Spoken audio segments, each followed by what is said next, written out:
Hello friends, আসসালামু আলাইকুম। কেমন আছেন আপনারা সবাই? আশা করি ভালো আছেন। আলহামদুলিল্লাহ, আমরাও ভালো আছি।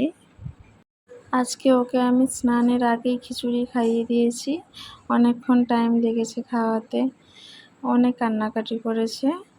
এবার ওকে আমি স্নান দিয়ে ফ্রেশ মুড করার জন্য ওকে নিজের মতো খেলতে দিয়েছি। আর একটু আগে ও ঘুম থেকে উঠেছে, ওঠার পরেই খেয়েছে, তার জন্য ওকে আমি এখন ঘুম দিচ্ছি না। যখন ও ঘুম ঘুম ভাব মনে হবে তখন ওকে আমি ঘুম দেব। একটা বই নিয়ে ও কীরকমভাবে ছবিগুলো দেখছে, সঙ্গে আবার বইয়ের উপরে যে পলিথিনটা সেটাও ছিঁড়ে দিচ্ছে। বেশ আধা ঘন্টা মতো ও বসেছিল বই নিয়ে।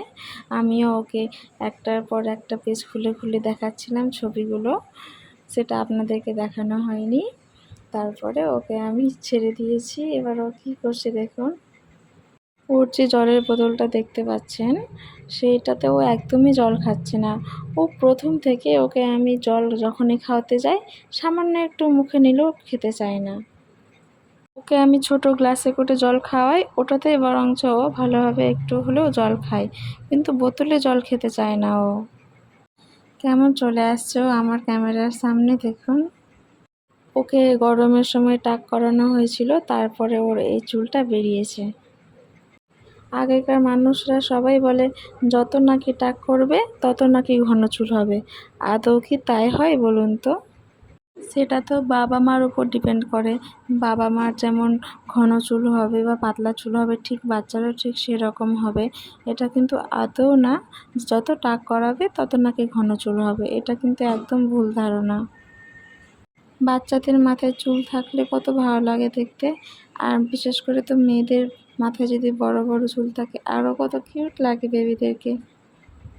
কিন্তু বাড়ির বড়রা সবসময় বলে টাক করাও, টাক করাও। আমার তেল মাখা খুব একটা পছন্দ না, কারণ ঘেমে গেলে পুরো শরীর চিপচিপ হয়ে যায়।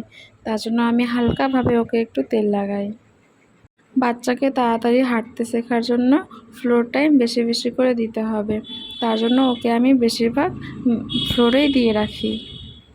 ওর হাতে যে চিরুনিটা দেখছেন, সেটা দেখুন ও কী করেছে ভেঙে ভেঙে।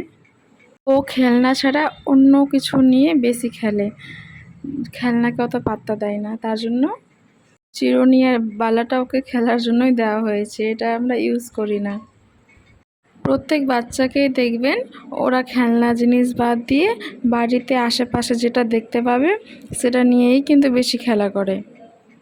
তবুও আমাদের ইচ্ছে করে বাচ্চাদের সব রকম খেলনা কিনে দেব, ওদের ছোটোবেলাটাকে অনেক স্পেশাল করে তোলার। কারণ বড় হয়ে গেলেই তো আর সময় পাবে না, শুধু স্কুল টিউশন, ঠিক টাইমে ঘুমাও, ঠিক টাইমে উঠো, একটা রুটিনের মধ্যে পড়ে যাবে। এখন যে কোনো টাইমে ওরা যা ইচ্ছা তাই করতে পারে। ওর কি মনে হয়েছে, একদম কোনায় চলে গেল দেখেন। ওখানে গিয়ে ও বেশ কিছুক্ষণ খেলা করলো। কিন্তু সারাদিন ক্লান্তির পরেও রাতে যখন ঘুমোই তখন কিন্তু আমরা মায়েরা গভীর ঘুমে ঘুমাই না। তার মধ্যেও আমরা বাচ্চাদের খেয়াল রাখি যে ঠিকঠাকভাবে ঘুম হচ্ছে কি না, ওর ঘেমে যাচ্ছে না তো। এই কষ্টটা কিন্তু শুধু মায়েরাই করতে পারে, অন্য কেউই করতে পারবে না। এটাই যেন বাচ্চার সঙ্গে মায়ের সবথেকে স্পেশাল সম্পর্ক। ওর জন্য মেঝেটা সবসময় পরিষ্কার রাখি, তবুও যেন ছোটোখাটো যেগুলো আমাদের চোখেই পড়বে না সেগুলোকে ও 2 আঙুল দিয়ে উঠিয়ে ভালোভাবে দেখবে, মুখে দেবে। তার জন্য সবসময় ফোকাসটা ওর দিকে রাখতে লাগে। ভিডিওটি যদি ভালো লেগে থাকে অবশ্যই সাবস্ক্রাইব করে দেবেন, লাইক শেয়ার করতে একদম ভুলবেন না। বাই বাই, খোদা হাফেজ। দেখা হবে পরের ভিডিওতে। ধন্যবাদ পুরো ভিডিওটি দেখার জন্য।